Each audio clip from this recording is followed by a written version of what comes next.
Good evening. This is Lila. I'm saying hello from my little corner. And I'm a senior, and I have a very good friend also going to be on with me.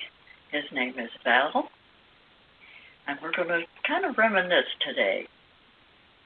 I thought that would be a little different, and if any of you would like to join in, please feel free in our reminiscing. You might remember some of the fun that we had when we were children, Val and I. Well, let's start with way back there, when I was about 7 or 10 or somewhere in there. There was no television. There was only the radio and the family at that time. On Sundays was a special day because on Sunday, always the newspaper would come. And that's all there was, really, just the radio and the newspaper. Even my dad had one of those talk radios, that you put on your head and you see if you can get one, and see if you can get New England or Germany or some of the places, or just talk to somebody else. That was really fun. And it was fun to watch him. He'd get so frustrated or elated when he found that he had England on his telephone. So it was good. So Val, what were some of your very early reminiscences? Can you remember when you were just a little kid too? Well, we had TV come in around 1950. I was watching the black and white TV on the rug in front of the TV, and we had this little what was a Westinghouse or so television set. It wasn't big at all, but it was quite exciting to see a black and white Lone Ranger. There's this clown show about a clown, Bobo the Clown or something. I remember later on there were Soupy Sales.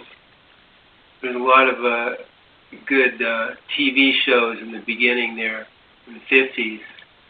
And I remember eating peanut butter sandwiches in front of the TV and having Bosco milk.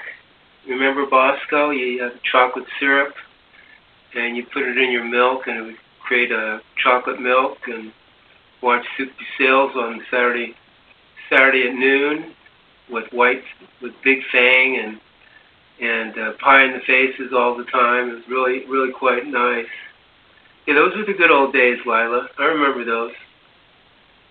Oh yeah, I remember those. Soupy Sales was he the one that was always? Do you want to buy a duck?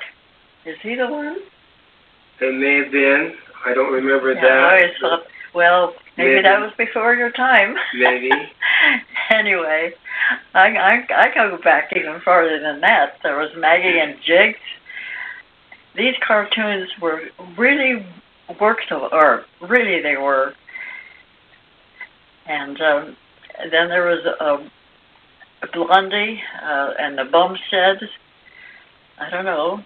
He was always getting in trouble with his boss, the Bumsteads, and they had quite a marriage. They were back and forth, and Blondie was really a sweetheart.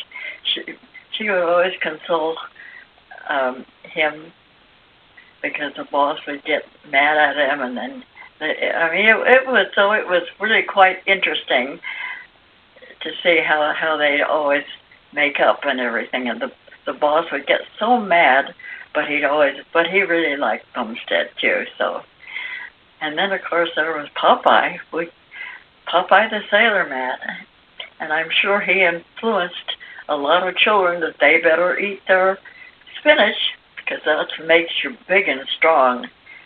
And then Popeye had a girlfriend, I guess it was, she was always very sweet too. She was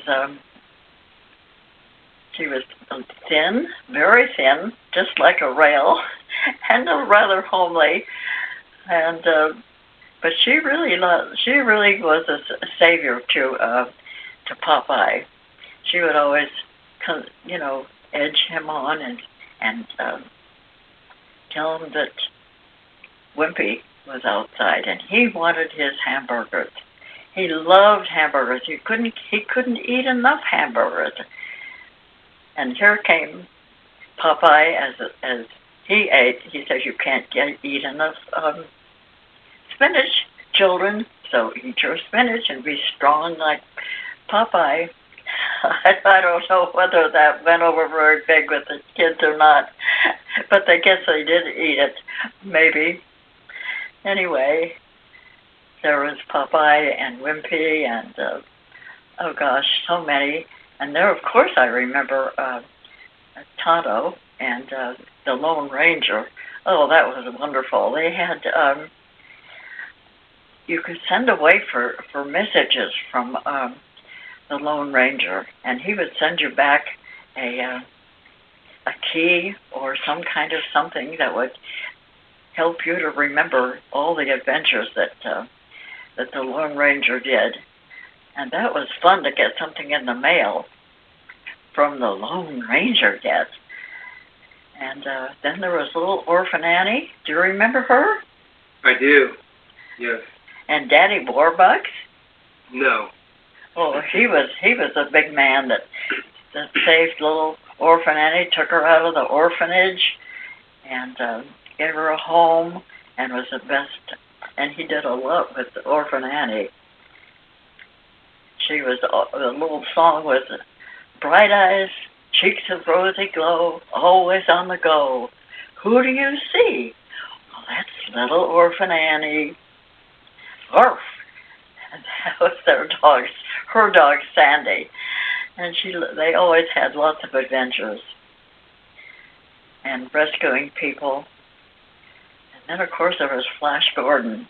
Oh my goodness, he was just flying through the air, and he was quite a hero. Whether there were bad guys, Flash Gordon would come down and save him. Do you remember Flash Gordon? I do. And what were some of the things that he used to do? Well, I remember him, but I don't remember watching him as much as Captain Kangaroo, Kukla, Fran and Ollie, and Mr. Rogers, and some of those other favorites. So you'll have to fill me on Flash Gordon. I was not into the space trips at that time, although I did have some dimensional experiences as a kid that I can share later. Yeah, please do. Well, my parents bought this little old house, this two bedroom, one bath, and it was owned by two little old ladies, and they were still occupying the house.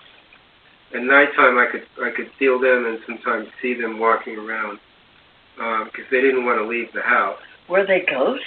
They were ghosts. You could call them ghosts. Did you see them? Yeah, mainly I felt them, but I could almost see them. And they were probably in their 80s, and they didn't basically know where to go, so they were tied to the house. So at nighttime, especially at nighttime, I could feel them walking around. It was kind of eerie.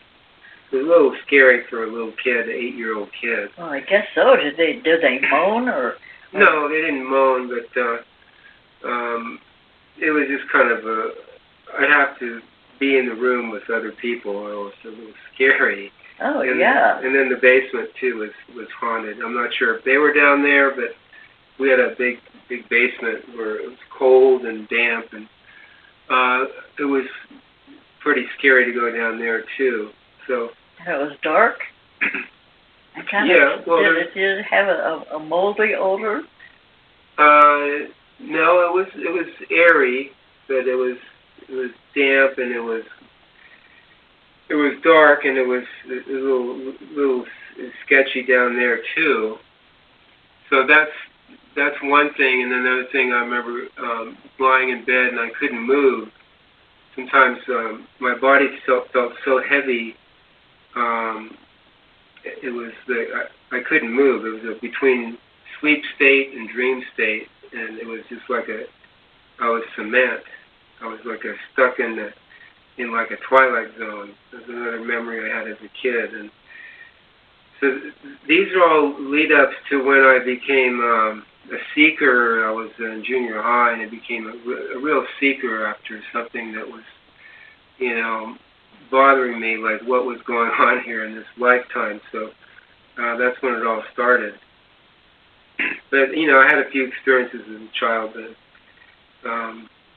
that kind of prompted me to look further into more of the other dimensional kind of realities. Yeah, me too. Me too. When I was a kid, I'd look up in the stars and I'd say, "Gee, wonder how far they are away. Could I get there? Wonder what's around. Why are we here? Why am I down here looking up at the stars? Why? What's going on here? I've got to know." It was always that, and I would plant. I remember I had a little garden, just a tiny one, but I would plant flowers, and I would say that, well, these flowers, they came from somewhere. Aren't they beautiful?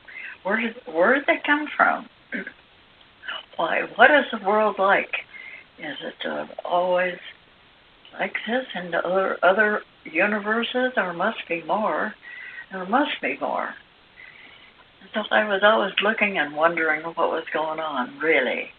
And people would die, and I say, well, where would they go when they die? People would say they all go to heaven and you have a wonderful time. Well, did they? What was it like? And so those were some of my questions. And then of course, there was Flash Gordon, and then there was Spider-Man, and all these things going on at the same time. And why am I here? There's got to be some reason. Anyway, on Sundays, it was way back when, there was one man's family, and we would all gather around and listen to that radio program. That's all there was. And we had apricot trees in our backyard, plus figs, black mission figs, which were really, really good, and fresh apricots right off the tree. And my grandma would make apricot cobbler. Oh man, that was so wonderful, and hot chocolate. So those were days when, I grew up with. But anyway, the newspapers. That was a big thing. The boys would come on their bicycles and they would toss the newspapers on your porch. And on rainy days, the newspapers were wrapped up in plastic, and so that they wouldn't get wet. And we would bring them in. My dad would go for the sports and the news, but me, I couldn't wait to get to the funny papers. That was the thing, and all these cartoons were so fun. It was really, they were very cleverly done and beautifully done too. The artwork was great, and of course, the big thing was way at the back. There was this beautiful drawing. They were ink drawings, pen and ink drawings. They were just so beautifully done. Every little detail was done. This was called Prince Valiant. Now, Prince Valiant, of course, there was a king in a castle, and Knights of the Round Table, and of course the king had a son, a prince, and his name was Prince Valiant, of course. And the people all just loved him. And of course, there was beautiful Alita, his girlfriend or wife. It never said really what she was, but she was there, and she was very, very beautiful. Every drawing that was made, I remember the artist's name was called Neil. I think it was. I'm trying to say Neil, but that isn't right.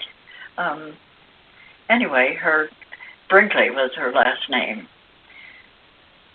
These drawings were absolutely exquisite, and every detail was perfectly done. Her dresses and costume were just exquisite. And of course, Prince Valiant, he had a beautiful, wonderful armor and a horse. And of course, a king would send him out on missions. Being a prince, he was to be a favorite to herald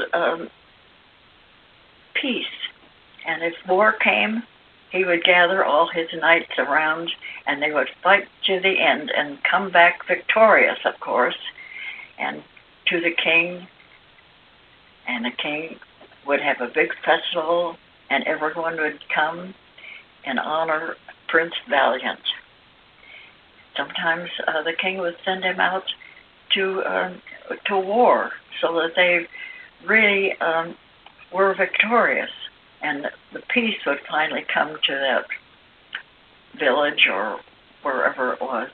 And sometimes the king would send Prince Valiant to neighboring or far away communities where he would show the people how to raise crops and find water and get along community-wise. He was very wonderful and very diplomatic, and he would come back again, victorious or not, to the king and report. And if he wasn't victorious, he'd send it back until he was.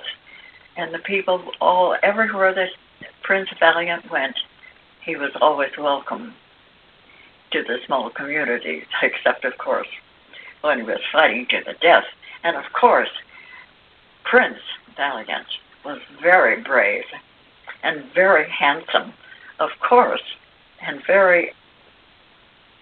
his costumes were just exquisitely done, as I say. He had puff sleeves even on one of his clothes.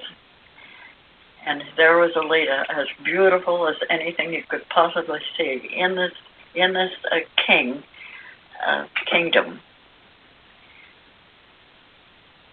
The drawings were so well done that you knew when they were in the castle, and they were standing maybe on the porch and looking out over the kingdom. It was beautifully, beautifully done. That kind of inspired me, because they were so beautiful. It inspired me to become interested in art and want to be an artist. I'm afraid I didn't have quite that talent, but I sure tried. So that was, and it's really strange how the knights of old and Prince Valiant is still alive today. I certainly can't. I look at Val, and I can't. I just remember Prince Valiant. So he is Prince Valiant. It's in my book, brave and handsome and strong, and always going out, giving the message of how he can assist the people. And he will even go to war and come back, of course, victorious. So I can't. That is. Here he is today. In the olden days, you know, it was fight to the death and that sort of thing. Today, the king, of course, in my opinion, is Dwayne Hefner, the great writer.